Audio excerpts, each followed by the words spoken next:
All right, everybody, welcome back. It is week 13. We only have like 2 more weeks-ish of school left. The midterms, I know, yay. Huh? Oh, you got your job? Yeah. Offer? Awesome, congrats. Yeah, see, it's good things happen at the end of the semester. All right, so midterms, you guys are doing, we're almost done grading them actually. But we'll probably give it to you on Wednesday just because we still have to total them up and put in Blackboard, and there's a lot of just little things we got to take care of. But we got through them really fast because you guys did a really good job, so it was really easy for us to grade it. It's like, oh, correct, next. So I guess thank you for doing a good job. Made our jobs easier too. So either tonight or it's probably more like tomorrow. I'll post like the average and median and things like that, just so you're aware. Alrighty, so then now that the midterm is over, now you have a pretty good fundamental understanding of front-end and back-end web development. If you really enjoyed this class and you want to learn more, because again, like I mentioned pretty occasionally here, front-end and back-end technologies change all the time. There's always new libraries, always new frameworks, always like new hype, trendy things that come and go. In this class, we try to cover very fundamentals, things that are concepts that are pretty timeless. And no matter what framework you use, you're probably going to still need to know these concepts anyways. But if you are interested in learning more about the frameworks out there and some of the more modern, cutting-edge things out there, there's another class in the fall, which we're going into. In the fall, there is ITP 404, which is an advanced front-end class. So they do a lot more front-end frameworks and more front-end related things that are out there. There's also ITP 405, but that's only offered in the spring. That's the advanced backend. So in that class, they'll cover like things like Node and more advanced PHP concepts and PHP framework as well. So just keep an eye out for that. I know you guys have to register soon, or at least the non-seniors have to register soon. So just keep an eye out on that. If you really like the HTML and CSS part, like not the other parts, but just HTML, CSS. Even in the HTML, CSS world, there's so many things going on in that little world. There's also ITP 302, which is what I teach, available as well. So there's a lot of options for you if you're kind of thinking about if you did like this class and if you want to learn more. All right, and so let's take a look at what we're going to be doing though, however, for the next. Right now that the midterm's done, what the heck are we doing now, right? Like, why do we have class? So let's talk about what we're doing from now on. So I did update the syllabus over the weekend just so we have like a clear kind of guidelines here. So on Wednesday, or was it Monday, not in person, but over PS, I told you about the final project. So the next few weeks, everything's going to be related to the final project. You have an assignment, A11, due on Wednesday, not today, or not last night. You have an assignment 11 due on Wednesday, not 11:59 p.m. Wednesday in class, Wednesday end of class. So for you guys, it's 3:50 p.m. here. So the reason why it's end of class is because this is a proposal, so you're not actually coding anything. But if you wanna, we'll go over the requirements in a bit. But if you want to sketch, if you rather handwrite your proposal or whatever, you can also submit it to me physically, or you can, of course, just open a Google Doc or Word doc, make a PDF out of it, and upload the PDF with Fazila, because you can open PDFs on the web. So PDFs are preferred. Please don't upload a Word doc. It's just hard. It just takes us longer to go through Word docs. You can also upload via Google Doc and just add the link on your student page HTML to your Google Doc and like share it with us. That works as well. Anyway, so yeah, we have the final project proposal, and then we have one more assignment left, which is related to the final project, and that's kind of it. I know it says, I didn't update this. We don't have a lab today. We may or may not have a lab next week, but the important thing is all the stuff we're going to be talking about from now on is related to, it's not fundamentals anymore. It's more like extra fun stuff, optional stuff you can add on your final project. For example, today we're going to be talking about membership systems. Most web applications you visit, or any website really, requires you to make a user account, right? I mean, you have to create an account, log in, and then do stuff with that, right? So we're going to be talking about that. And if that's something you want to add on your your final project, that's great, right? If not, well, at least you know, kind of understand how it works. So that's always good. On Wednesday, there were several students like asking about React.js because React is the trend of 2019 or 2018 as well, I guess. So they want to know what that is, and people didn't know what it was. And React in itself is not, you can't learn in 2 hours. There's a very high learning curve. But I have a good friend coming, Doreen. She's a senior software engineer and works in LA, in the LA area. And she's been working with React for like 3 years now. So she's a real expert, and she knows a lot more about React than me. So I asked her to come on this Wednesday, to give an intro. And again, React, just a warning, React has a pretty high learning curve, but it's always kind of interesting to see what it's about, right? So she's going to at least give you a rough introduction, and so you can at least get an idea of what it looks like. And then we're going to talk about Ajax and PHP, right? We talked about Ajax with JavaScript. How about Ajax with PHP, like how to make things load like fast and without refreshing. And then we're going to talk about server-side APIs. How do I work with APIs on the server side? So with JavaScript, we use Ajax to use for the movie database API, for the iTunes API. But what about like the backend? How do I do APIs with PHP? And there are certain APIs that they only allow you to use it using the backend, using some kind of backend, using the server side. One of them is something called Stripe. Has anybody heard of Stripe API before? Okay, there's a few nods. Yeah, it's a pretty popular API because that's how it allows you to charge people money. You can enter credit card information and charge people money. So what we're going to do is we're going to work with the Stripe API using PHP, and we're going to show you how to do that. And we're going to create a donation page so you can ask people for donations. And you can add that on your own final project if you want to, for whatever reason. Because when that's the best, right? When people pay you is probably the best. And then lastly, we're gonna be talking about some design patterns and some backend frameworks. So we're gonna talk about PHP framework called Laravel, and Laravel is honestly is amazing. Once I started using Laravel, I'm like, why do I ever write PHP straight PHP ever again? Anyway, so we're gonna talk about another framework as well. So all these topics are just more like fun topics and things you can apply to your final project, and just learning about what else is out there beyond this class. So it's gonna be a pretty just fun few weeks left, and then let's talk about the final project. So the final project, if it's also up here, as the requirements are up here as well as over here. Let's go ahead and open it. Let's go ahead and open a new tab here. Okay, so the final project is due on May 5th. That is Sunday, 11:59 p.m. That's the start of the second week of the finals week. So you do have about a little bit less than a month as of now, which I think is plenty of time. And there is an extension available. This is not your assignment or your lab extension. If you already used all 3 extensions, that's okay. You can still use this one.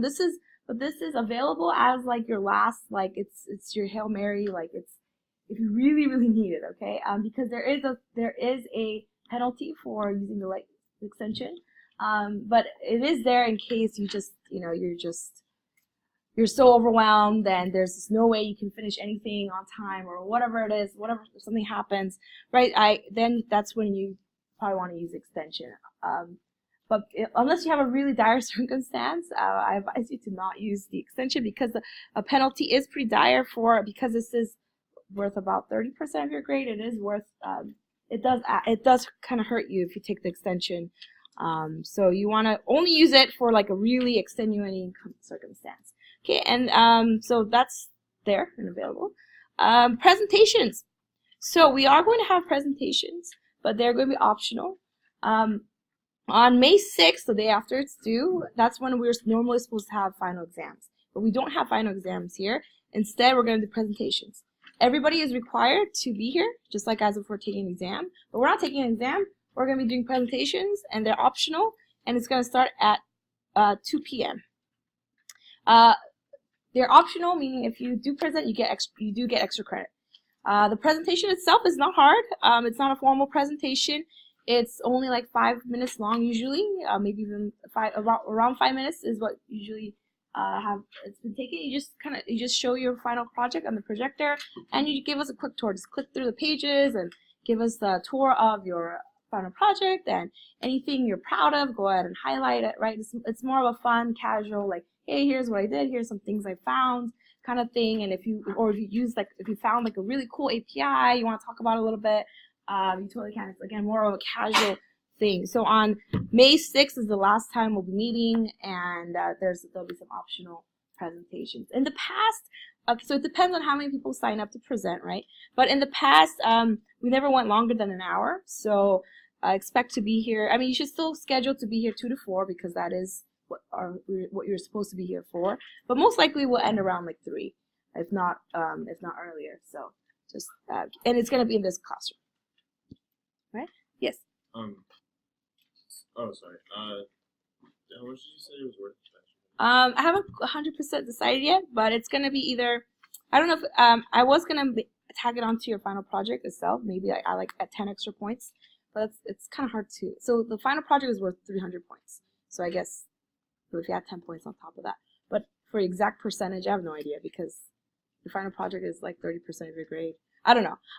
Or I might tack it onto your attendance/participation grade.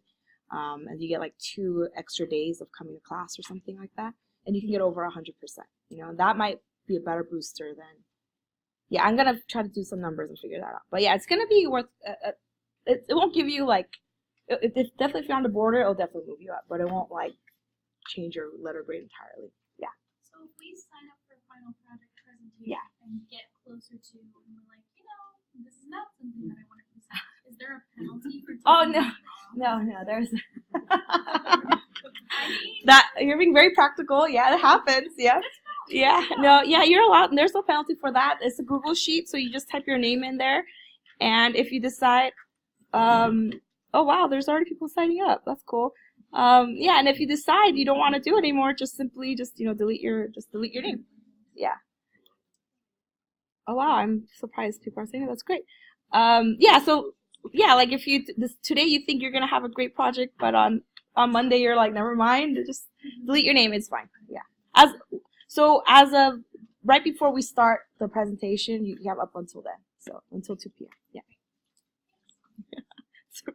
Good question.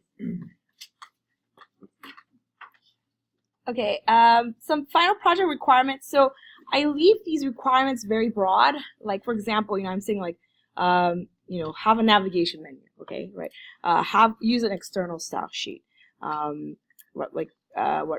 At least 4 pages, right? Or like responsive design, right? They're very generic requirements. I'm not boxing you into anything. There's some JavaScript, there's a database requirement, so you do have to use a database. If you want to use an API, you can, right? Oh, good, I have a list here, awesome. And on top of that, there's some extra requirements which you can choose, like to add on top of your project. You have to choose from at least 2 of these things here. If you want to add an API on top of your stuff, you can. I actually have a nice little list here of some APIs that I know about, or that's on this GitHub at least. But there are a lot of other APIs out there, of course. There's like so many. You want to use ones that have auth. Probably don't do anything that says OAuth because OAuth has become a pain. Just do something that has no auth or API key. API key is fine too. Okay, so this is kind of like nice to. Oh wow, so I think the list got bigger here. That's awesome. Anyway, so if you want to add an API on top of everything else you're doing, but do remember you do still have to make your own database. So you got to figure out how to do both API and database. Anyway, so there's a lot of things out there, and just last night I posted several links of past final projects. If you want to just take a look, I try to pick like some different ones. Like for example, like Brain Fart is a game, so somebody actually made like a little mini game for the final project, which I never imagined. But he actually covered all the requirements perfectly. So right. So the reason why I give you all these different kinds is because again, these are very generic requirements, but I really hope you'll make something that you're really interested in. Okay, don't let this be another like stupid assignment that you never look at again.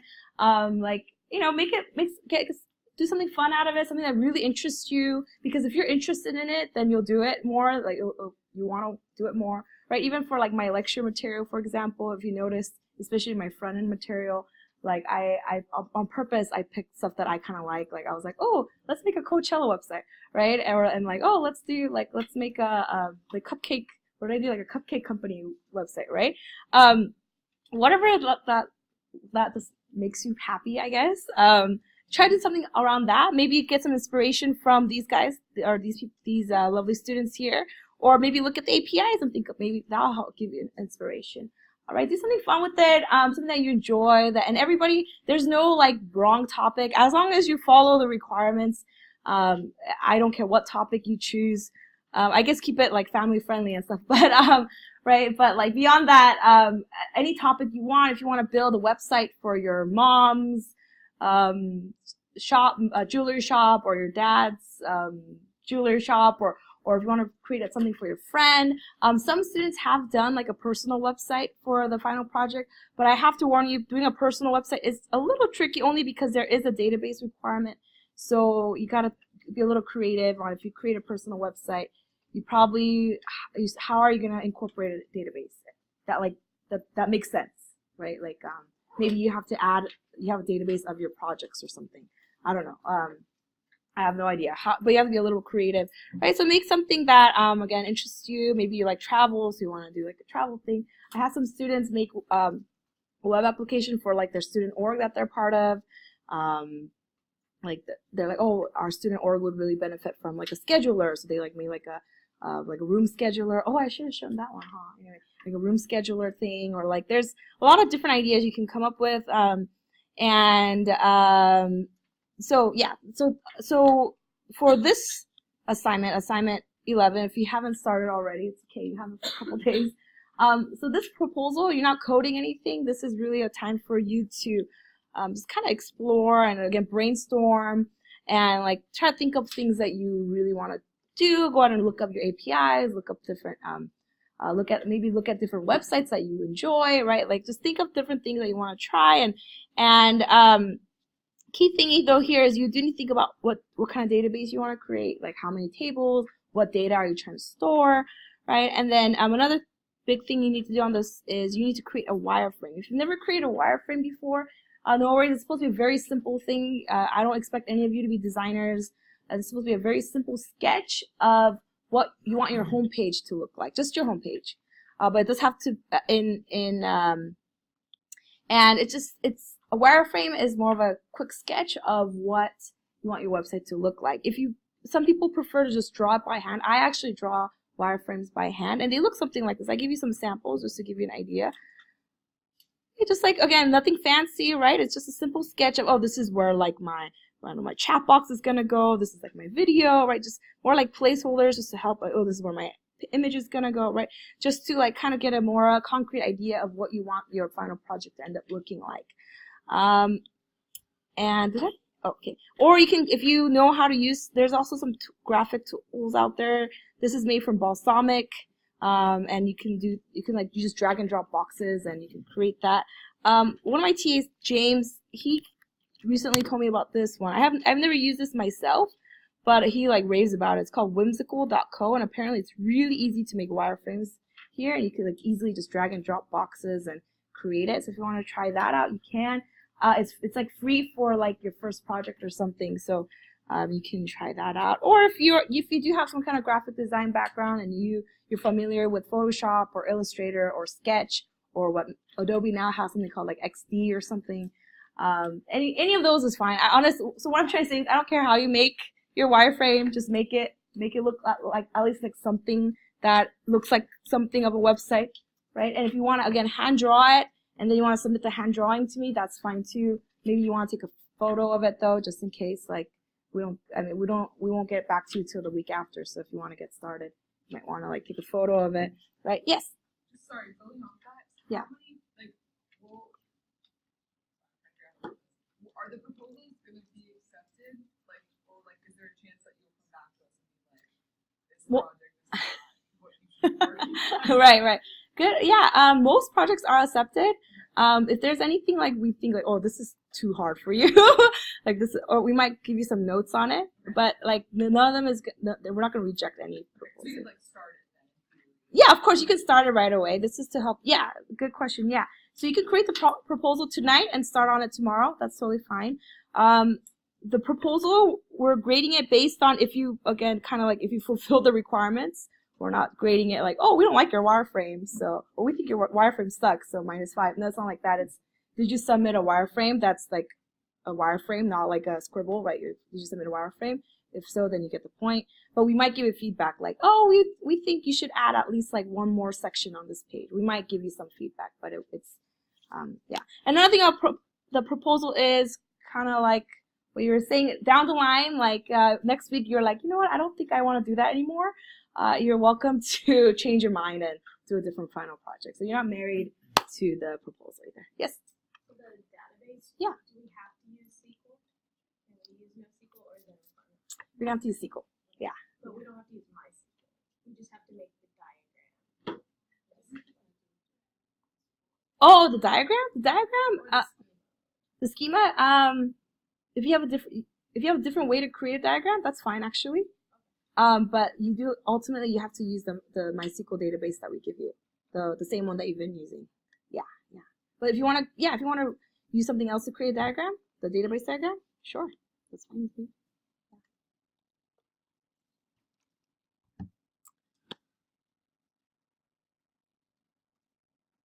I'm missing something.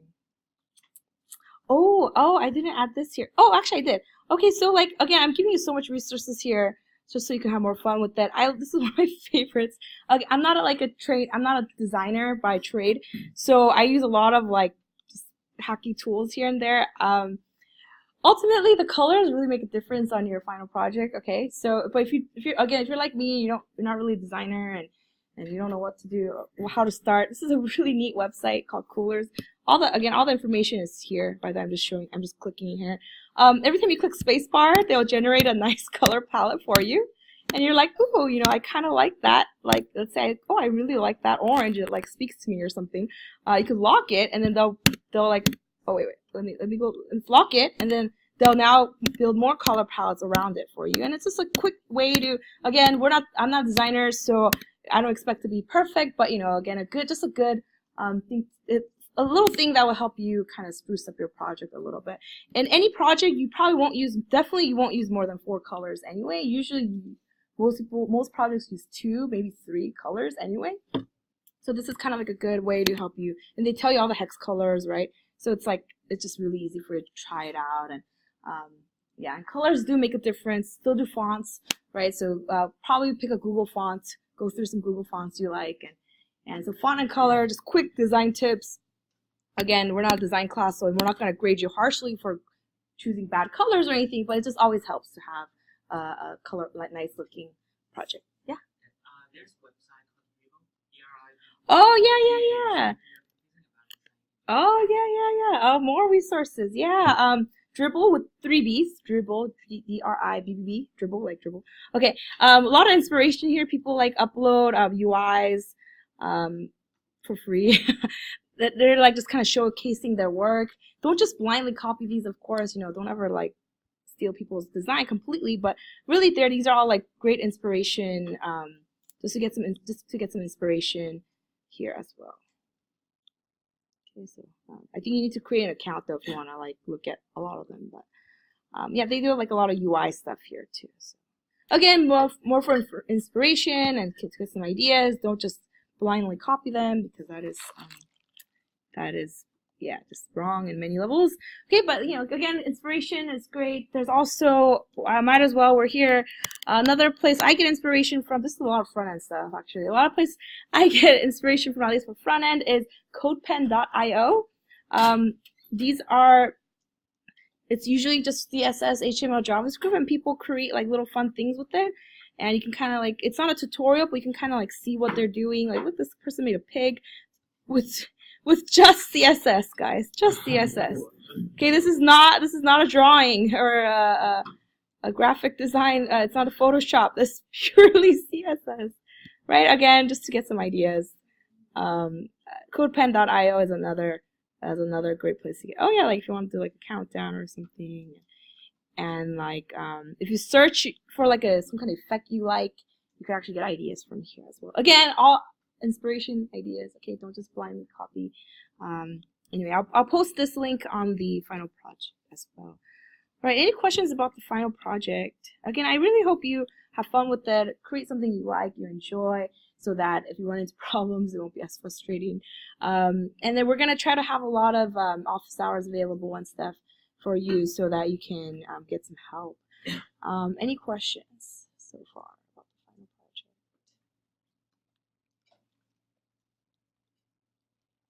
Okay. One more thing about the final project is also, final project is where you can be pretty unique, right? You can put in your own ideas. So it's a great piece to show off to your potential employers, especially if you want to go into some kind of dev or software engineering or any tech-related field where you're building apps or anything like that. Employers love to see something you made, and not because you made it for a homework assignment, but it's something that you actually made because you wanted to, and you put your own like thoughts and ideas in it. They really like seeing that, and there have been a couple students that told me like, hey, during my interview, I showed them my final project, and they were really impressed, and that's how I kind of got my first job as well. I just showed them some projects I did on my own. So make this, again, don't make this like another, oh my gosh, another school project I have to do, but really something that's exciting to you, make something that's relevant to you. And then this is all going to be live, right? So anybody can access it. You can easily share this link with anyone you want, and they'll see your final project, right? It's live on the internet. So again, make it, my last thoughts on this final project is make it relevant, make it useful beyond this class, right? Any questions about the final project? Last question. Okay. Alrighty then, what are we doing today? We are making a membership system.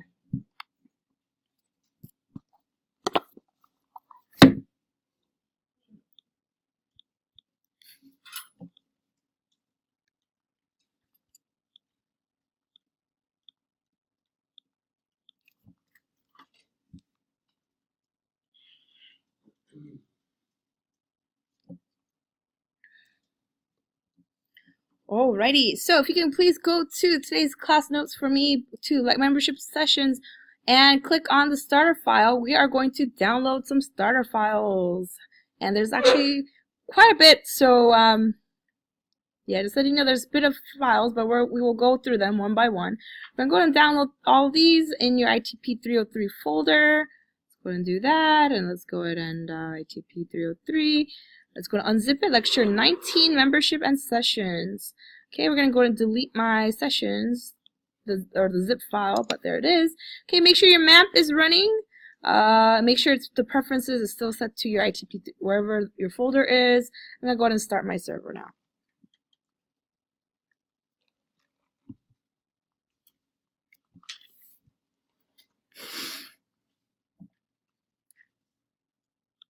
Okay, and then hopefully your MAMP is still running, and we're still working, and then it's that lecture 19 folder, right? Lecture 19, and we're gonna have a bunch of folders here. We're gonna have like config, a PHP file, a login folder, and a songdb folder. Okay, let's open up Sublime as well. So remember I showed you, I don't know when I showed, probably before I got sick. You can drag folders into Sublime. So I'm just going to drag that entire starter file folder. I'm just going to drag it into Sublime here. Where is it? Boop. All right, there it is. Okay, so we just I'm leaving it here because we have a few folders here. We're going to be working with some of these folders today.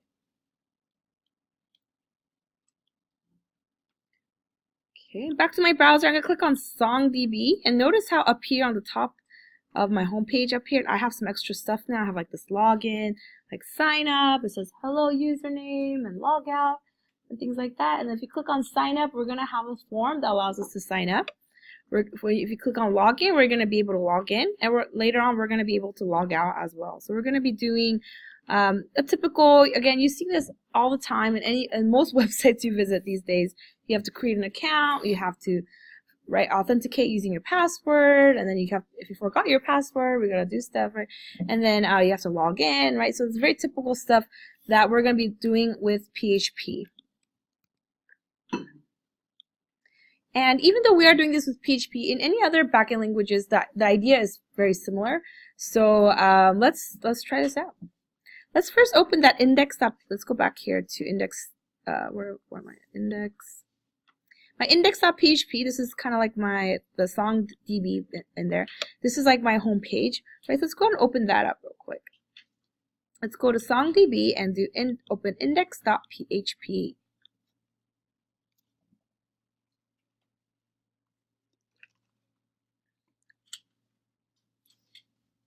Okay, index.php, we have stuff here. We've seen this before.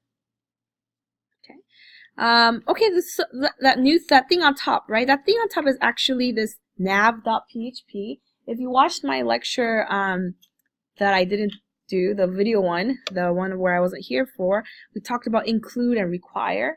And I was very happy to see that on the exam, most people got the include and require stuff right, meaning you did watch the lecture video, so I'm glad. I kind of thought you guys wouldn't, but I'm glad you did, because I think like almost everybody got that question right.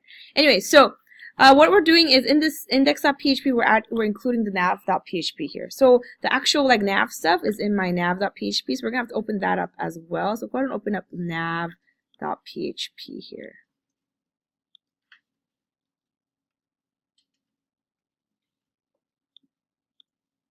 Okay, we're gonna just try to move this a little bit here. Okay, let's take a look at my nav.php. I added some stuff here. I have like a login link. Oh. Okay, I have a sign up here. I have like a hello username as div, and then a logout. Okay, so these are just links, nothing special, right? So when I click on login, or when let's click on sign up. If I click on sign up right now, we're going to see the sign up page. It's just a link to a different page. The page is called, where is it? Let's make this a little bigger. So sign up is this page called registerform.php. Notice it's a link. However, we're like referencing files inside our folder. We're saying dot slash. Dot slash means go up one folder. So right now we're in nav.php. We're in this folder called songdb, right? That's the nav.php. We're going to go up one folder, okay, dot slash. We're going to go up one folder, look into login, that folder called login, and then there's my registerform.php. Okay, so we're using like we're using a relative path to get to a different page of our app here.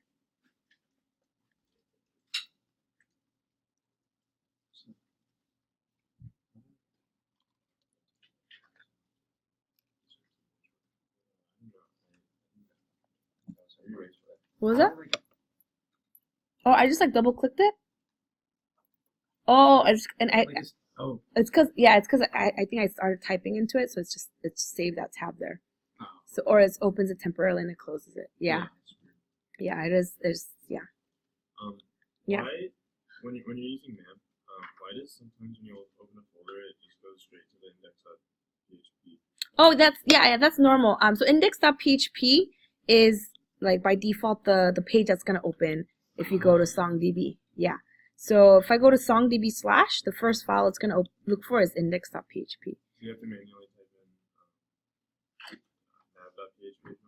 Yeah. If I want to see nav.php, I would have to actually write like nav. But it's gonna look like, I don't know. It's gonna look like crap probably. I don't know what it's gonna look like. Yeah, it's okay. Yeah, but you're never gonna really do that. So. Alrighty, so we have login. Okay, yeah. So now we're looking at the registration, which is gonna be okay in that login folder. There's registration form.php. If you open that up, just double click it. Just kind of browse through this one here. This is the usual form stuff that we're familiar with, like right form, and there's a bunch of labels and all that stuff. So these are all like the fields that people can fill in. And we're going to make all these required. We're going to make sure the user types in a username, an email address, and a password no matter what. Okay, and that's all we're going to keep track of. Of course, you can add more, right? If you wanted to add like the birthday or like, I don't know, age or whatever else information, of course we can. But in this case, we're only going to ask for 3 things. You notice that these are required. We're gonna make sure all three are filled in. And I wanted to show you this. I just added this just so you can just kind of bring your memories back about JavaScript. JavaScript is still a thing, and in your final project you do have to use JavaScript. So I am bringing it back here. Do you guys remember this? On document.querySelector form on submit function, right? So when I try to submit a form, what I'm doing is I'm writing JavaScript to be our first line of defense. It's making sure that all these items are filled. So if none of these items are filled and I try to click register, it's gonna give me all this information here, this error messages. This is all using JavaScript right now. Okay, so this is like our first, like I mentioned before, our first line of defense. We're making sure the user has filled out something here. Okay, and then it's and only if all the fields are filled, then we're gonna go into the next page to do our actual registration. Okay, so assuming we have everything filled out, right? Like let's just do like Tommy or something and Trojan at USEDU and their password. For now, I'm gonna put my password as 1234 just so I remember it. And I don't have any kind of password rules or anything like that. So yeah. Okay, so what's gonna happen is if I try to submit the form, my JavaScript's gonna get run. It's gonna check for all my JavaScript, make sure everything is filled out, and then it's going to run this action here where we're going to send a post request to yet another page called register confirmation.php.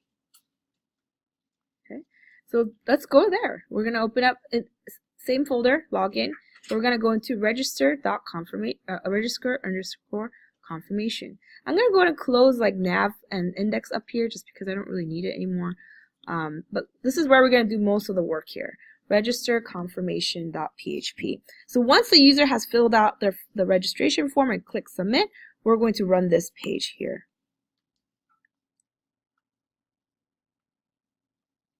Okay, first things first, let's take a look at this. So as you can see, I'm gonna go just write some comment here. I'm still validating here.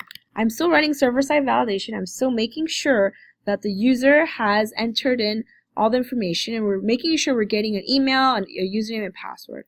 Okay, this is just another line of defense in case client-side validation fails.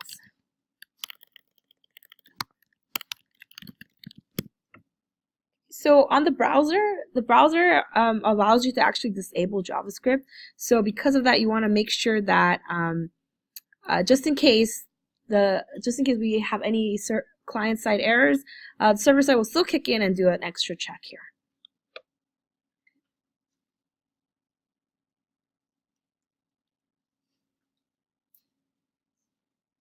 Yeah. Oh yeah. Let's talk about that. Did you ask me why? What is it? Oh yeah. It's gonna be the same one, the song one. Yeah. Okay. Yeah. So let's take a look at this config file as well, right? This is so looking at the config file. This has all of our credentials in it, and I added a require statement to all my files that are gonna be using database, so I don't have to keep typing the config over and over again. By the way, this is very common practice in any backend kind of language, like it's either config or like sometimes they call it like environment variables or something. But most applications you encounter, it's very common practice to put your credentials on a separate file. So I'm going to open up back to my config.php here, config.php here. Let's go and fill in our credentials. I'm going to put in mine. Make sure you put in yours. Okay, and the database, we're going to still use that same song database we've been using over and over again.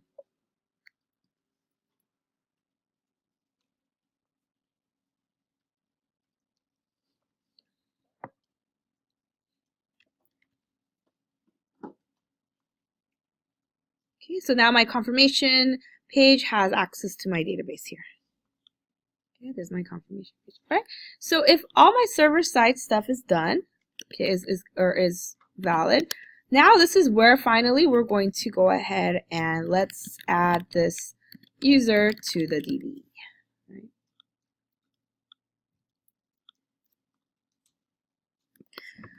Okay. So let's think about this. Every time a new user comes to my website and I want them to interact with my song database stuff, how am I going to remember them? There's two things, right? I got to remember that I need to remember their email and password, and then also I need to remember that they're logged in or whether they're logged in or not. So there's a number of things to think about here. But first and foremost, let's think about this. We need to store the user's name, their email, and password, right? So the next time the user comes and logs in, or if they log in from a different device, we need to always remember that. Remember who they are. We always need to authenticate them, right? So that sounds like a case to use a database. If I need to store someone's information, I need to use a database. Okay, so we have a database already, that's SongDB, right? Because we're still in my song application. By the way, in your final project, you're going to use one database, okay? And that there's absolutely no need for you to use like 2 or 3 databases. One database for your project is enough. Okay, in that database, if you have to create a lot of tables, that's fine. Okay, so let's take a look at my database. I'm gonna, instead of using MySQL Workbench today, just because we've used it so much, I do want to show you how to do this using the PHP My Admin tool, just because it's also another commonly used tool here.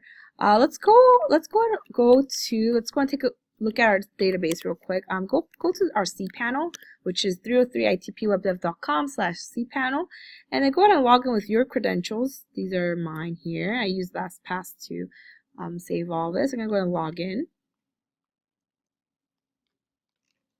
And you know what the cPanel is. Hopefully you still remember what all that is. Like you can click on MySQL databases if you want to see your list of databases and whatnot. I'm gonna click on PHP My Admin. Okay, PHP My Admin is just, again, yet another tool that helps us work with databases. I personally like PHP My Admin a lot just because it's a very friendly user interface. I don't need to forward engineer anything. Things just work. It's pretty quick. So I use PHP My Admin a lot. So I just want to show you, again, everything I'm doing here, you can still use MySQL Workbench for, but I'm going to use PHP My Admin today just so you kind of get an understanding of that. So I'm going to go ahead and click on that SongDB. Okay, there's my SongDB. And if I click on it, notice under structure, if I click on structure, these are all my tables that currently exist. Right, so let's think about this. Like, where can I add my user information, right? There's like albums, there's artists, customers, maybe. Let's take a look at customers, right? Maybe, but customers, we don't really have like email address or anything like that. There's no user. Customer is more like who bought something, but what if they don't buy anything? Then where do we store them, right? Where'd I go? Browse. Oh, let's click on this again. Browse. Okay, so right. Okay, so I think this is a good idea actually to add a new table just for users, and this is also very typical. It's very common to have a table with just users, and like the user information, because users are their own entity, right? And it's like their own thing. And then if other tables want to reference users, they can easily do so. So we're going to actually create a brand new table in my song database. To create a new table with PHP My Admin is really easy. You just kind of scroll down a little bit. So again, click on the database name on the left here. Scroll down a little bit. You're going to see create table. And I'm going to go ahead and create that table. I'm just going to call it users. I'm going to keep the same naming convention here, right? They're using like plurals here and lowercase. So I'm just going to say users, and then it looks like by default it's giving me 4 columns, which is fine because that's actually exactly what I need. So let's go ahead and do that.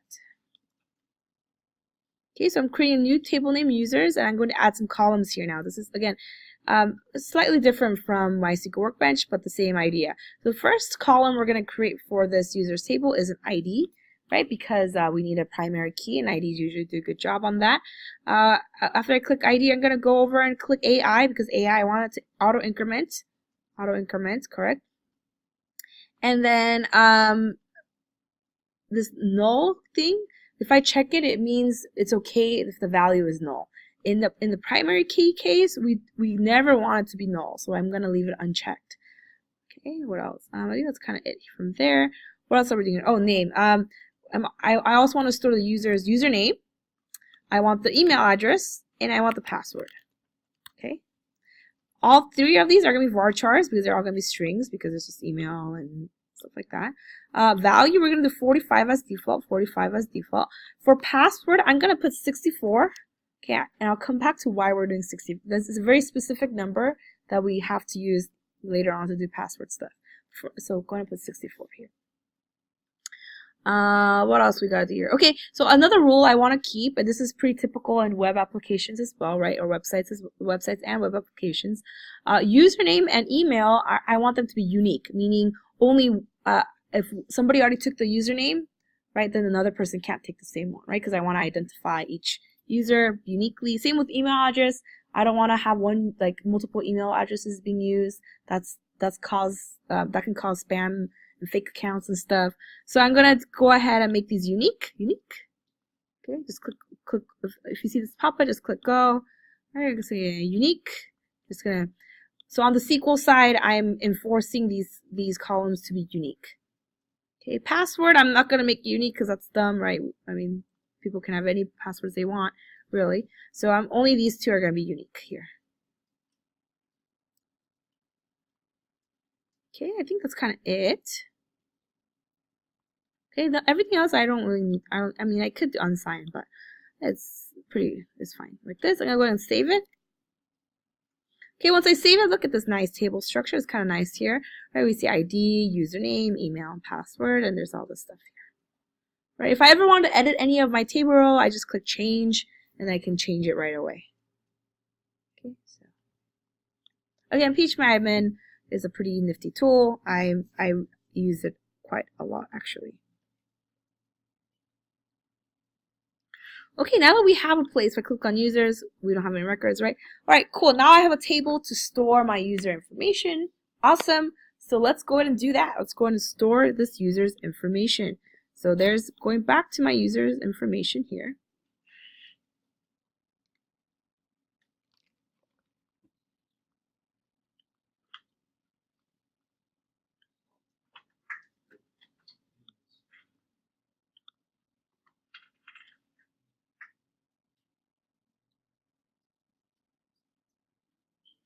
Okay, so let's add this user to the database.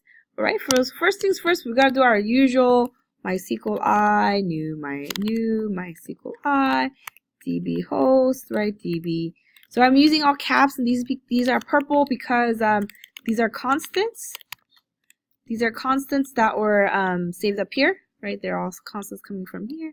DB pass, oops, comma, DB name.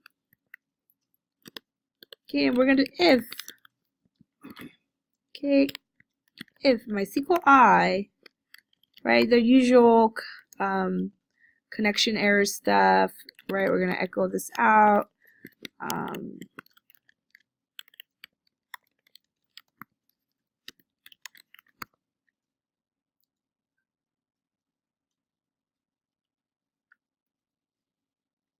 Okay, cool.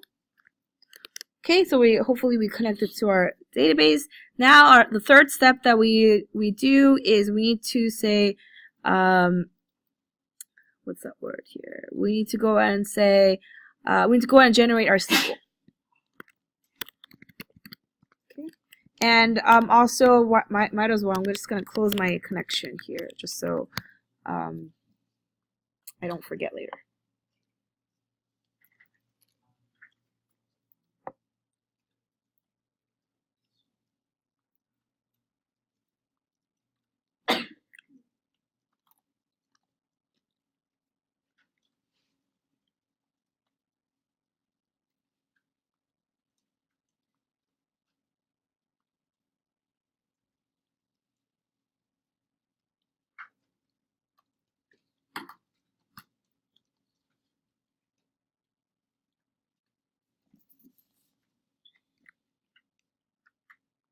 Did you get it figured out, or?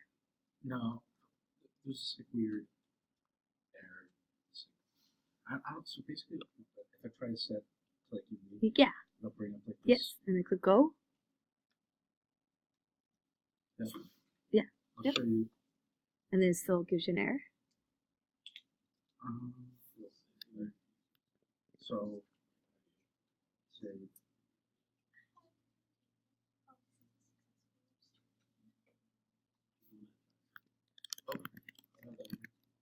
That work? I think so. Cool. So you see all the table with the 4. Yeah. Okay, and then we would just went back to code, and we're in register confirmation.php. Okay. Alrighty, so let's store the user. So we need to add this user to the table we just created. Any thoughts on what SQL statement we need to use for this? Yep, there you go. So insert. Nothing new, right? We're just adding this user information into my database. So insert into the table's name was users with the S. Okay, and then we need those 4 columns. So ID is we made it auto increment, so I don't need to specify that. It's just going to automatically increment for me, so I don't have to worry about that. But I do need to add into username, email, and password. Okay, and then I also need to add in values, right? So this is the tricky part here, values, right? Values. Okay. So I'm gonna have 3 things I need to pass in, but they're all strings, right? Username, email, password, they're all gonna be strings. So I'm gonna need like quotes here, and single quotes here, something like that, and then a semicolon at the end, right? Oh, I need to put some spaces.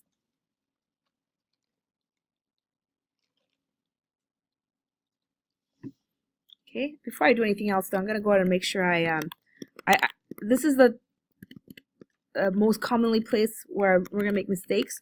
So I'm going to echo out my my SQL statement always. I put some lines up on the bottom and top here, just so I can see my SQL statement before I do anything. Okay. All right. So I insert into username, email, password. We have 3 values I'm going to insert into. These are going to be it depends on what the user puts in, right? Depending on what they type in, these values are going to change. So this is where I'm going to add. I'm going to split my strings a little bit here, and depending on what the user wrote in, right? Post. That's what I'm going to be putting that in. So I need to split this up a little bit. All right, here we go. Our favorite things to do. All right, that's this is one piece of string here, right? And then this is going to be my other piece of string. Okay, I just split it into 2, right? It's just split 2. I just split 2 strings. Right? Okay, and then I'm going to add that post.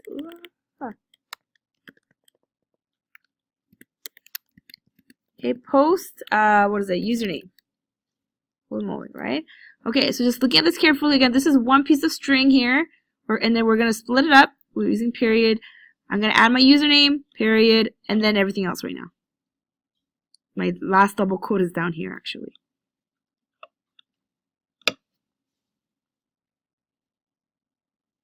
Okay, we're gonna have to do the same thing for the other 2 values. All right, so again, this is where this is the single quotes right there is where I'm going to enter my next one, right? This is where I'm gonna have my second post here, right? So this is where I'm going to split it up with double quotes, and I'm gonna do post email. Holy cow, right? All these these things are things that just really mess you up sometimes. You just gotta be careful here and just open your eyes really wide and just try to see where you think. And again, I have this echo here, by the way, so if I do mess up here, I can always double check real quick. So it's not the end of the world if I miss something here. Holy moly, right? Oh my gosh. Okay. Takes some practice to get it right, but there it is. Okay, so if you're like, oh my gosh, I have no idea if I did it even right, let's go ahead and just try it out, because I'm not submitting to the database yet, so it's not going to actually affect my database right now. I'm simply writing the SQL statement, and I'm going to just echo it out real quick.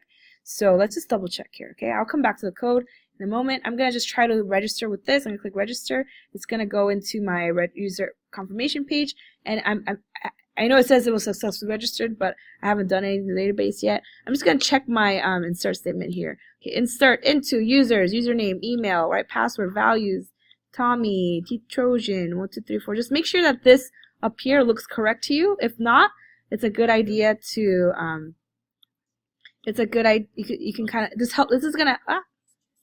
is gonna help where to go. Looking at your echo statement here is gonna help you figure out what you might have done wrong here. Here and here.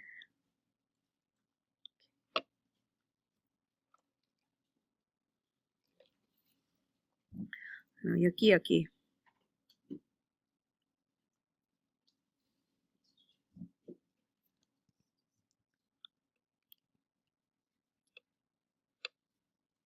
At least you're not writing this by hand, okay? So not too long ago, programmers programmed by hand or with hole punchers. So at least you're not doing that, okay? That's one way to look at it when you're doing like tedious stuff like this, right? And so if you made like one mistake, you gotta start over, get a new punching card. Anyway, yeah, so okay, good. We could double check this. Okay, that looks good to me. Hooray, I actually did it correctly on the first go. Once I feel confident about my SQL statement, we're gonna submit the SQL statement to the DB, right? The usual results equals the usual things, the query method, and then SQL, right? Okay, we're going to submit that, and then we need to do an error check, right? Again, everything that we've done already before. If we get some kind of error, results will return false. So then we're going to just split out the error.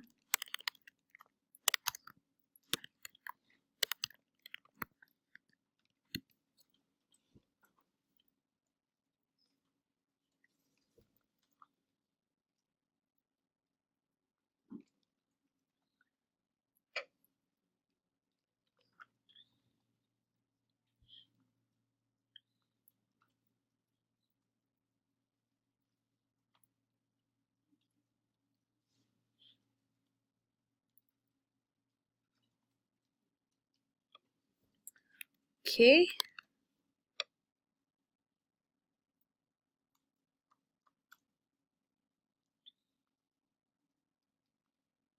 Okay, let's hope this works. Okay, let's go back. So what's going to happen is after I type in all the information, we're going to run this insert statement to insert our user information to the database. Okay, let's go back. Okay, I'm going to try one more time. So I'm going to just Tommy for now. T Trojan password. I'm just going to do 1, 2, 3, 4. I'm going to click register. I don't know what happened. Okay. It looks like it's successful. I don't see any errors, right? If there was any errors, I should have gotten some kind of error back, right? So let's go look back to my PHP My Admin. Okay, PHP My Admin. Let's go ahead and click on users again, and oh, there it is, my user. Yes. Okay, so we have a username, we have an email, we have a password as well.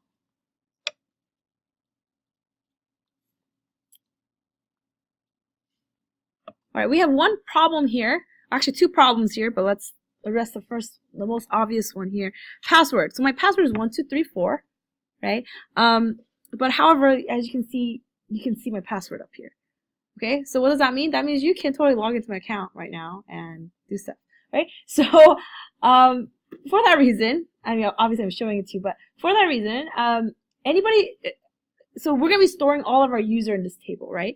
Meaning if anybody somehow got a hold of your database and they can see all your password and they can, if they had any like malicious intent or if they just had a bad day or something, they could totally log into your account and steal your information, whether it's like credit card information, maybe it's your address, right? There could be a lot of things stored in the database.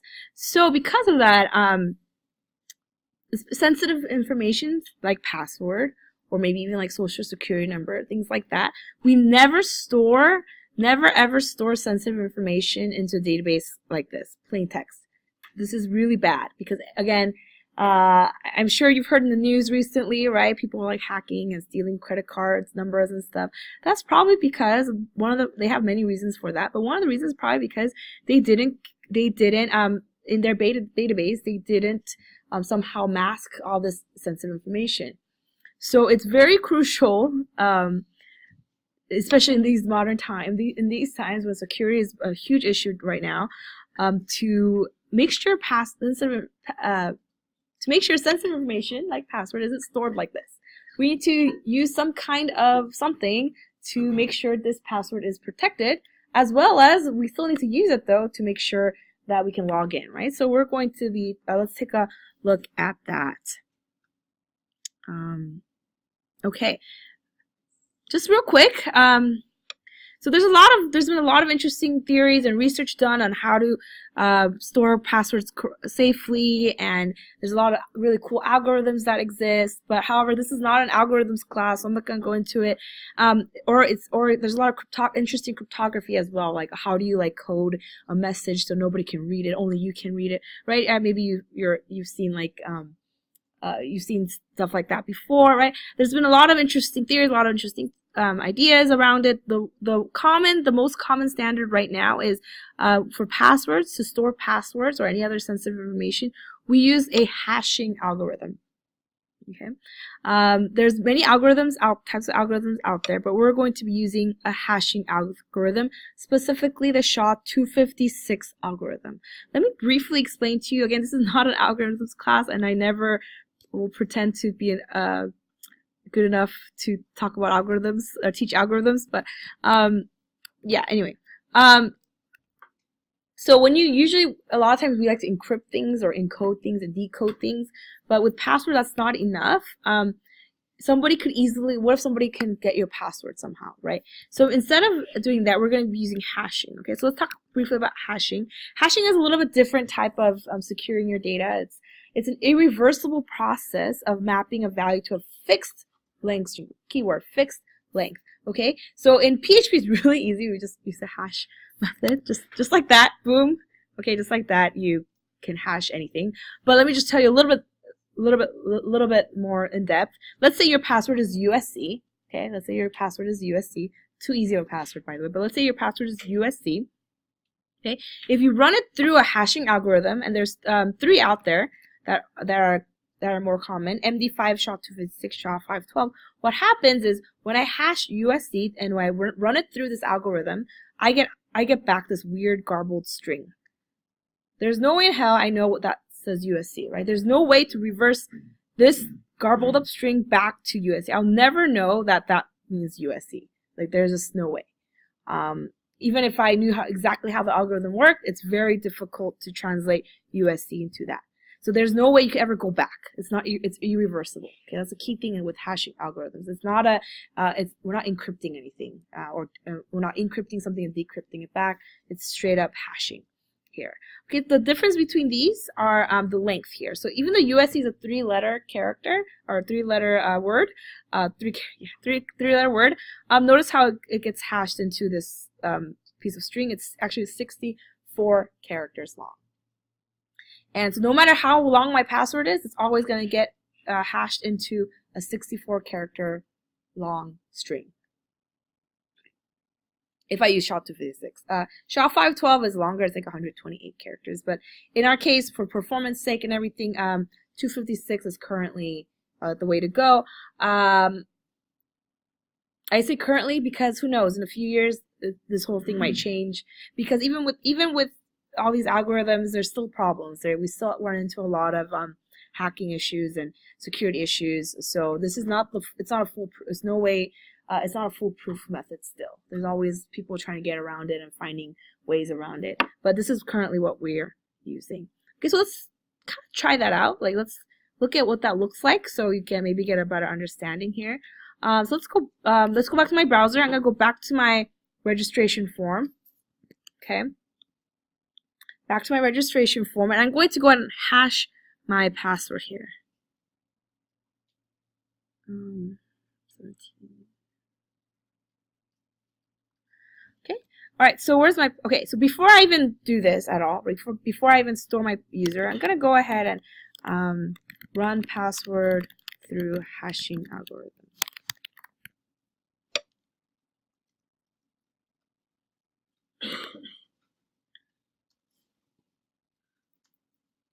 Will it always, like, if you put in USC, will it always return that 64? Yeah, the same 64. Yep. Okay. Yep. Yeah, it's not going to be different every time. That would be a little crazy algorithm. Yeah. Maybe that'll be in the future, maybe, but yeah. So, password. I'm just going to create a new variable called password. I'm going to set it to equal. Maybe we should call this, like, just to be a little more specific here, hashed password. Just to be a little more specific here. Being specific in name and variables is a good thing. We're going to run it through that hash function. Again, PHP makes this really easy. I don't have to do anything. Just type some stuff in. It does it for me. We're going to go ahead and hash the password. So whatever the user just typed in for their password, I'm going to go ahead and run it through the hashing password. And I'm going to go ahead and let's go ahead and var dump this out just so we can kind of see that real quick. Okay.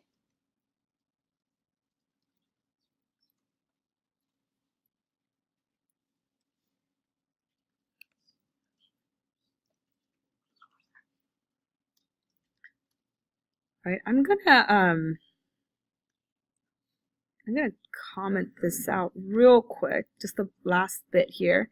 I don't want to submit it right now. I just wanted to, or you know what? You know, but even better, let's exit here. Let's just exit here real quick. Okay. I don't want to insert anything right now. I just want to see my hash password. That's why. I'm just gonna exit real quick. Okay. I think that's like yeah. I just don't want it to store my user right now. I just wanted to hash my password, and then that's the end. Okay, cool. Let's go ahead and try that out. So again, I'm gonna do Tommy again. What did I do for my email address? My password is gonna be 1, 2, 3, 4. Okay, 1, 2, 3, 4. Right, if I click register, I'm going to 64, right? 64 characters long, and I get this like blah blah blah blah. Yeah, right. You can't guess that's 1, 2, 3, 4. Okay. If I try a different password, right? If I try like USC or something, right? I'm gonna get a different string here, right? So depending on what you type in, it's gonna be slightly different. But notice that USC is like DF77. It should be the same one here, DF77. Okay. Right. Anyway, right. So you kind of get the idea. So what we're gonna do is there you go. Okay. Okay, so what we're going to do with this is, so instead of storing the pure thing that the raw thing that the user typed in, I'm going to store this hash string. I'm going to store that into my database here because that's a lot more secure, and there's no way, so nobody knows the password literally except the user itself. So the app developer doesn't know what the password is. And even when you guys change your password, right, they never just email your password to you, right? You have to just reset your password. By the way, if they email your password to you, that means they know your password. So I suggest you delete your account from whatever they're using, okay? You really don't want to give anybody your password, not even the person that asks you for it, like that you created from, right? It's just good security measures. Anyway, so okay, you get the idea. We hashed it, and then it's no matter what I type in, it's always going to be a 64 character long piece of string. Yes. Is the SHA or 512 it is more secure. However, it does take up, because it's a longer string as well. It just takes up a little more resources. So people will just say just use 256 is like a good medium between security and performance. So that's why I do 256. But yes, 512 is technically more secure because there's more characters. So more, yeah. The password 64. What is it? Can we make the password 64 characters in the database? Yeah, we did. Yeah. Yeah, earlier on we made, in my structure, we made it 64 long here. Oh, but 256 doesn't correspond to the number of characters. Oh yeah, so 256 just means it's just the name of the algorithm. So it just says it's gonna output a 64 character long. Yeah, 512 outputs 128 characters long. Yeah.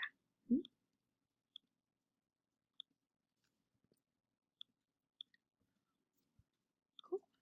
All right, so now that we have this hash password, I'm gonna go ahead and comment on my exit. I don't need that anymore. So instead of passing in password directly, right? Instead of putting in what the user passed in, I'm gonna do hashed password here. So this is that's whatever I just passed in.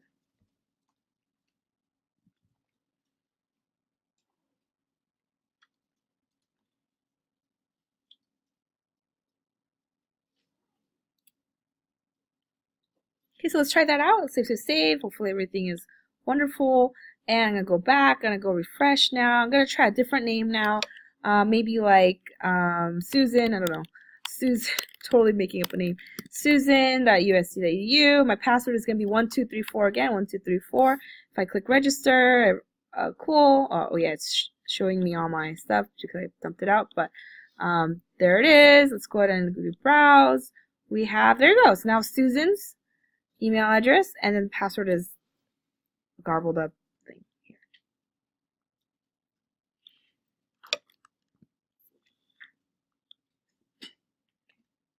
Let's say, okay, so not, any questions about password stuff? Yep, yep. Okay, so let's talk now about another thing we need to handle here. What if I try to make another account with Susan in it, right? The same username, same email, and all that stuff. Right now currently I have no code to handle that right now. But let's see what happens. If I try to store the same username, same email address, actually I even put the same password, but it doesn't matter. Let's try registering. If I register, interesting. Look what error I get. I get duplicate entry Susan for key username. Right. So I have no code right now that spits out that error. However, this error is actually coming from MySQL. If you recall, when we set up our database, we specified that this column has to be unique, right? So MySQL is going to throw out an error saying, hey, Susan is not unique. So actually, MySQL is providing you another line of defense here right now, right? It's saying, it's actually, MySQL is kind of like your last line of defense. It's saying like, hey, you said username should be unique, so we're going to make sure it's unique, or we're going to throw an error. That's why we see this error, and notice how nothing else showed up because we exited. So I think it happened probably around at this point here. Okay, so I tried to insert Susan in, and then it said, it gave us an error here. Okay. While this is nice, again, this is very nice that MySQL is catching errors for me. This is not exactly what I want to do, right? I should probably tell the user something more informative, like, please choose a different username, or the username has been taken, please choose a different name, right? I should probably say, be a little more informative here. So I'm going to add my own code in. So again, SQL should be your last line of defense. I'm going to add my own code in to ensure that none of the same username or email address is being used. All right, where am I here?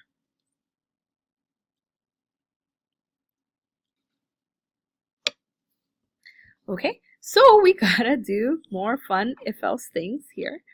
Okay, we're doing a lot in this registration confirmation page. Okay, so before I even do the hash password thing or store user thing right up here, or probably right after I try to connect, what I want to do here is actually this. I want to see, check if username or email address already exists in the table.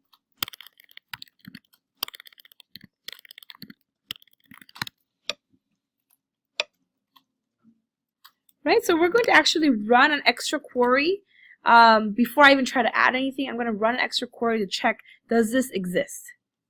Okay, what does that sound like to you? What SQL statement does that sound like to you? Anyone? Oh, I heard it. Select, right? We're going to do a kind of more of a search, right? We want to search and see, does this username already exist? If it already exists, then no good, right? Or if this email address exists already in the table, then we don't want it. So we're going to run yet another statement here. Okay, we're going to run select from users. Or we're going to run through my users table. Okay, where username is equal to, right, or if email equals to something. Okay, so if the username exists, if whatever the user typed in exists, or if the email exists, we're going to have to do something about that. Okay, so here we go. Let's do more parsing here. Fun stuff. More parsing, more splitting up strings and stuff like that. We're going to do, okay, so whatever the user typed in, we're going to check, we're going to do a where clause. We're going to check, does it exist? Or email.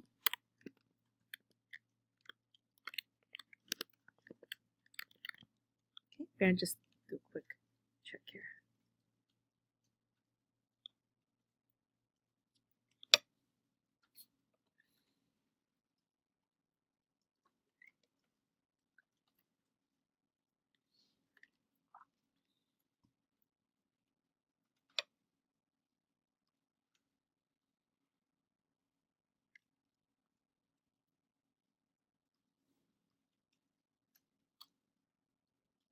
Maybe we should do another echo here. Okay. Okay, and then we're going to run the query or submit the query.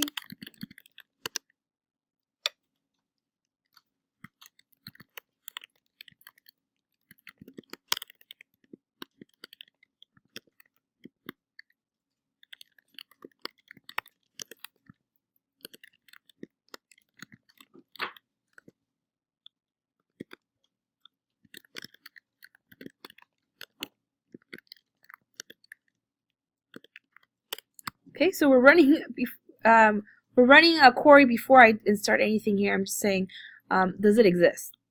Let's go and look for a username. Let's go and look for email, and let's if we get some kind of match, then we need to do something about it. Okay.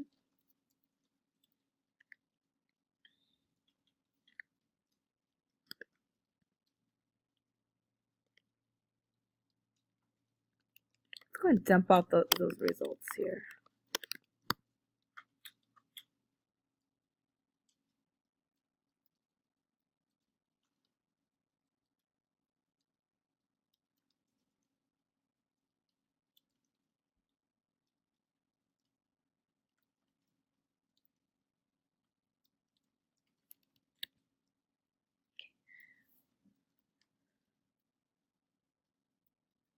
Okay. Yeah, so again, I'm just running a select statement. I'm just submitting the query, and I'm just going to dump out what results I get back. Right? Okay. I'll come back in a second. So I'm going to go back to my form. I'm going to try to register as Susan again. Same username. I'm going to try to register as Susan again, and I'm going to get. Oh, there you go. I got a statement that says like, right. I'm getting that nice where select from right Susan name or okay. We're going to look for it, and it looks like this is my var dump right here, and it looks like it's saying the key thing is here, num rows. It's saying I got one result back. Remember this? We used num rows back when we wanted to show like how many results we found and stuff like that. So this is saying one. We found one record that has the username Susan or the email susan@us.edu. That means, what does that mean? That means Susan exists in my table, that means if Susan exists, that means I can't allow this new person to use Susan as their username. Okay, so knowing that, we can use that to handle this here. We can say, let's see, if at least one result is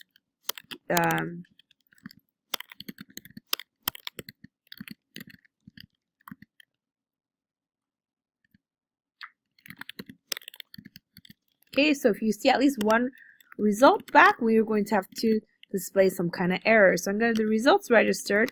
If we get if the num rows, right, num rows is an object, so num rows. Okay, num rows is an object. Okay, if we get anything bigger than 0, right, we can get more than that. If we get anything bigger than 0, we're going to simply split out an error. Username or email has already been taken. Please choose another one.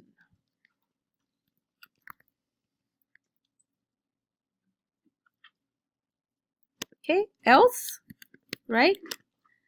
Okay, if we get no results back, means it doesn't exist yet. Else, we need to take all the hash password, all of our user things, all this over here. I'm going to go ahead and cut that out real quick. I'm going to just put it all in my else clause. Okay.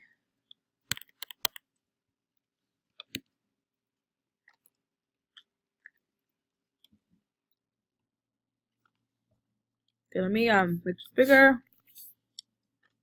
Zoom out just a tad just so you can see the whole thing here.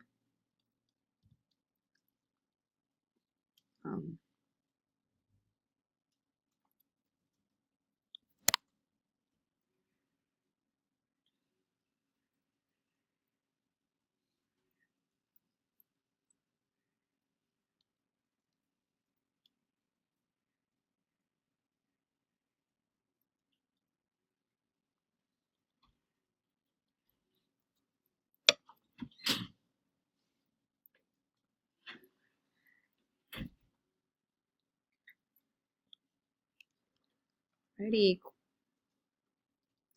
Any questions about this? Okay, let's try it out. Let's try it out. So I'm gonna try Susan again. Yet again, Susan. 1, 2, 3, 4. I'm gonna try register. Yay! Now I'm getting a good error now, a more informative error. It's saying username has been taken. Please choose another one. All right, so let's try it now. I can try a different one, different username. Maybe Joe or John Doe. Let's try John Doe. So we have John at USCDU. 1, 2, 3, 4. And I'm gonna go to register. And yay, John Doe was successfully registered. And now let's take a look at my database. I should have John Doe.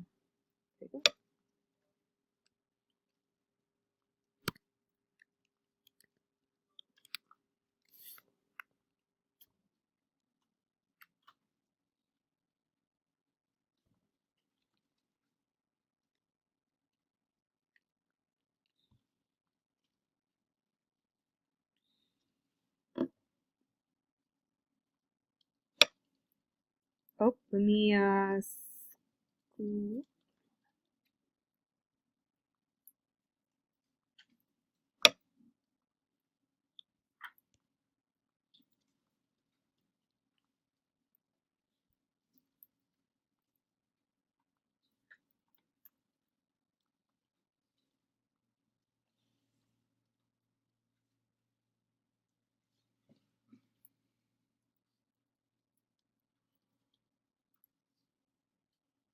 If you want to do a number in JavaScript, Mhm. go to PHP instead of just approach another page. In the sense that if you click it and just show in the drop down, say you have to because you still have to run you still have to run SQL, right? So you'd have to actually use Ajax to do that. Yeah, so you need to use Ajax to call the PHP file to run all the things, and then when it's done, it'll give you back like an error or a yeah. You set the endpoint to your local file. You can just write the path to the file. Oh, really? Yeah. So like C drive one. Yep. Well, you don't want to use C drive because ultimately you're gonna upload it, but you could do like // or slash, right? And then like PHP file. .php. And then like the GET request would be like a question mark after the PHP. Yeah, you could do that like that. Yep. Or with Ajax, you could also make post requests too. Okay. Yeah.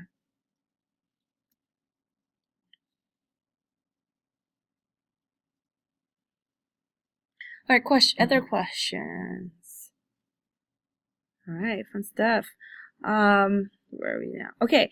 Oh, wow, it's already 3:30. Okay, let's quickly do login. Right, we gotta talk about login. Right, so now that we have an account created, how do I log in? And then more importantly, once I log in, I need to remember we have to remember that the user is logged in, right? No matter what page they go to, they need to be able to be logged in, right? So for example, if I go, after I log in, let's go back to my, after I log in, right? After I log in, if I want to search for songs, the browser should, or somehow I should still remember that it's me it's my John Doe that logged in, right? Whether I go to add a song, right? Whatever it is, I want to continue to remember who the person that was logged in. Okay, to remember stuff from page to page to page, there's something called sessions. Okay, sessions. I have some slides, one slide for you to just for your FYI, but we have something called sessions. And what sessions allow us to do is they allow us to store information across multiple pages, and they'll remember it until you close the browser, until you quit the browser. So it's going to remember for a while now. So sessions are pretty useful. They're stored on the web server, although nowadays there's also client-side sessions as well, but we won't get into that. We're going to do server sessions. And they look something like this. It's fairly easy to use. It's another super global, and you can easily set any session you want. Just do that =, to the value you want to use. That's how you create a session or store a session variable. And that's kind of it. And then to grab it, you just use the same syntax. So let's try it out real quick. So let's try to log in. Okay, so if I click login, I want the user needs to type their username and password, and then I want to log in and remember them from time to time. I want to change this hello username to say like hello John Doe or hello whatever their username is here. All right, so let's go ahead and open up on yet another page. We have a lot of pages here. Let's go ahead and open up yet another page, login.php. Okay. Login.php is where we're going to do the login stuff. And with login.php, I actually wrote a lot of code in here for you already. Let's just quickly go over this. Okay, so in login.php, login.php is another form. Okay, but this is an interesting form. The way I decided to do this one is when I submit the login form, okay, when I submit login, the action that's going to be called is login.php. What does that mean? We're going to reload this page. We're submitting our login information to ourselves. Okay, which is slightly strange, but in this case, I think it's a better. I mean, we're just logging in once, so we're gonna submit to myself here. Okay, so when I submit to myself here, I'm gonna so what's gonna happen is up here, the first thing I'm gonna check is we're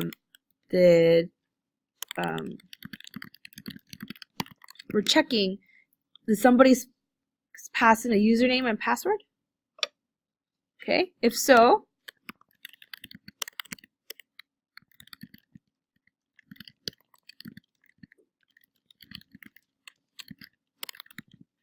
we're going to do another check.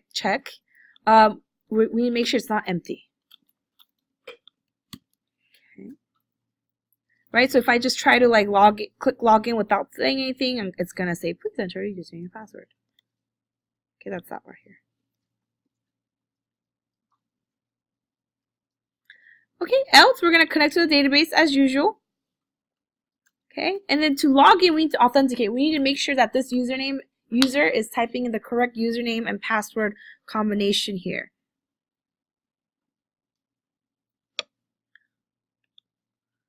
Okay, so if you recall my password, the password I stored in the hash value of the password, right? So there's no way for me to know what the password originally was. So and there's no way for me to like, how do I know what the user just typed in is a password that's stored in the database, right? There's like, how do I compare that? Well, the answer is we're going to hash the answer you just submitted, then compare that hashed password to the hashed password stored in the DB. Okay, so we're gonna run through hash again. We're gonna say SHA-256, and we're going to say post password. Okay, and then we're going to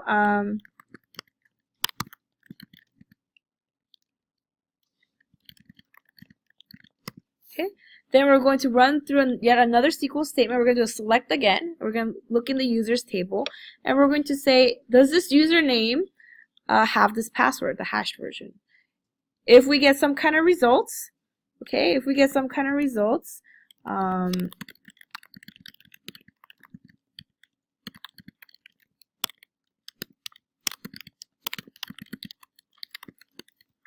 if there is a result that's found, that means the username or password combo is correct. So this is where we want to do a few things. So if I know everything is good and we're able to log in, there's a couple things I want to do. This is where my session thing starts. Session. Okay. I'm going to create a session variable called login. I'm going to set that to true. I can set it to wherever I want. I'm going to set it to true. I'm also going to store another piece of information here. I'm going to store the username. I want to know what the username of that person that just logged in was. So I'm going to do post username. Okay. Lastly, what do I want to do? So after I log in, right, what do I want it to do? What typically happens when you log in to a website? Like what happens? They usually, they redirect you somewhere, right? They send you to a different page. So we're going to redirect user to the home page here. Okay, and to redirect in PHP, we use this header function here. We're just sending the user to a different location. And we can specify a file path here. I'm gonna specify that we go into the index.php file. So we're using like a relative path. So we're saying go outside the folder, go into this page called index.php.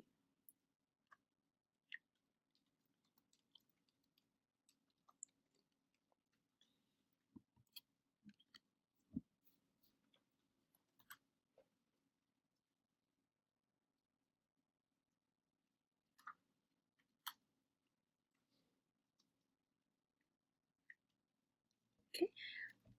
But here's another thing though. When anytime I use a session, there's one thing I need to do. I need to actually add one more function. Usually at the top of the page, I have to do session start. Okay, and it has to be at the top. It's very important. Session start whenever we use a session. Okay.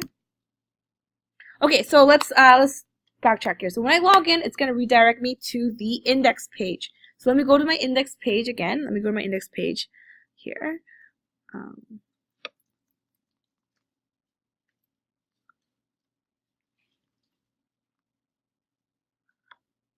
Okay, and in my index page, same idea. Now I'm going to use my in my index page, I'm going to use a session again, right? Session start. Okay, so I'm going to go ahead and do that. Okay, and my nav.php, so I want this to change, right? Depending on what the user typed in, depending on how the user logged in, I want to change this.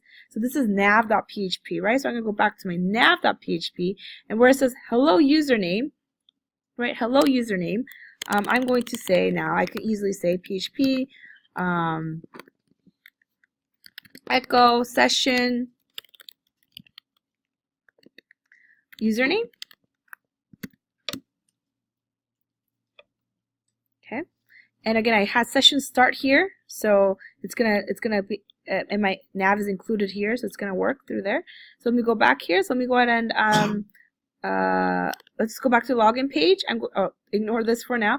I'm going to say John Doe, right? John Doe. My password was 1234. I'm gonna log in. Ah, there you go. Now it says hello, John Doe. Okay. Almost done here. A few other things. However, what if I go to my search for songs page, right? I go to search for songs. Oh, it forgot about me. It already forgot about me. I'm getting an error here. Right? So what does that mean? Let's go back to, because that's kind of strange because sessions, once you store it once, it's going to remember, but it looks like it's not. So one more thing I'm going to do here is search form. The reason why search form is not working is because it does not have session start. So anytime you need to use, any page that uses a session, you need to have this session start. So now if I refresh, I'm going to get hello John Doe. Okay. However, this thing is freaking annoying, right? That means I gotta add session start on every single page, which is very annoying and very inefficient. So instead of doing that, I'm going to comment that out. I'm going to just stick it in here. I'm going to say, you know, my config, because this might not be the best solution, but because I know that my config file is added in almost every single page that I use. There might be some pages that aren't used actually, but anyway, again, not the best thing here, but add session start here.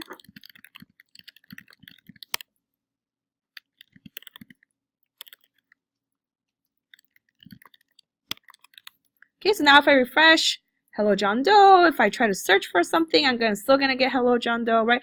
No matter where I go, I'm always gonna remember that I am. The browser's always gonna remember.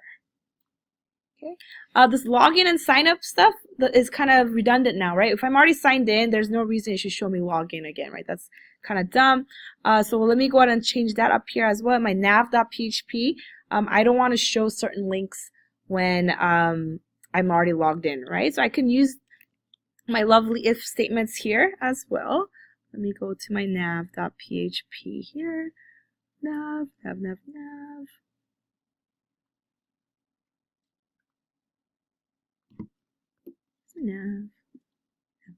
it is, my nav. Okay, so let's go ahead and conditional statements to hide show links depending on if user is logged in or not. Right? So if the user is logged in, I don't want to show them any of this. I only want to show like log out and the username probably, right? So let's do a quick if statement here.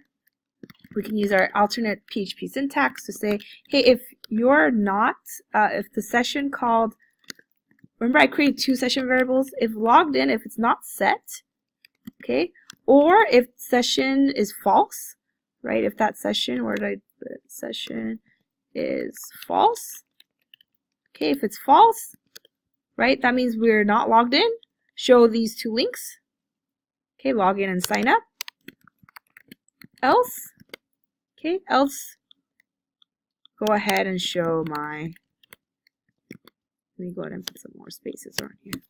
Okay, does that make sense? So if If the login session is not set, or if you're not logged in, then we're going to go ahead and show show these two links. Else, we're going to show this, and it looks like I have. Oh, there we go.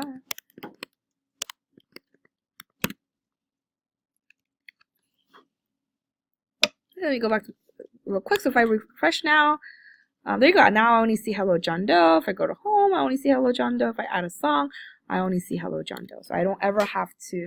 So using if-else statements and using session variables like this, you can easily like show and display things, right? So if you're like maybe if you're a user, you show them certain things, and if you're not, you don't show them certain things. Yes. So if they like close the tab. Yeah. And open it again. yeah, will like Chrome automatically show the session? I think so. Yeah. It's only if you quit the browser, I think, is when it like. Okay. Yeah. Okay, very last thing that's very important, log out, right? We gotta know how to log out. So sessions, there you go. Hopefully sessions pretty straightforward. You set them, you can get them and do whatever you want as you need with them. Last thing, we gotta log out, right? Log out. So log out is just simply log out.php. Okay, to log out is very simple. That when I want to log out, okay, when I want to log out, what do? I need to like. Yes, yes, I need to clear out the session variables, right? The word that PHP likes to use is destroy. It's really interesting if you look at a lot of the like more OG programming languages. We love to use like this very dramatic words like destroy, die, like die and dump and like all this stuff. I don't know why they did that, but whatever. But the word is destroy here. However, you can't. This is slightly weird. You can't destroy without starting.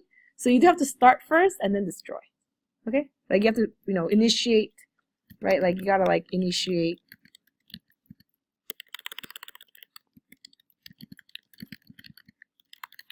Okay, so. Sweet.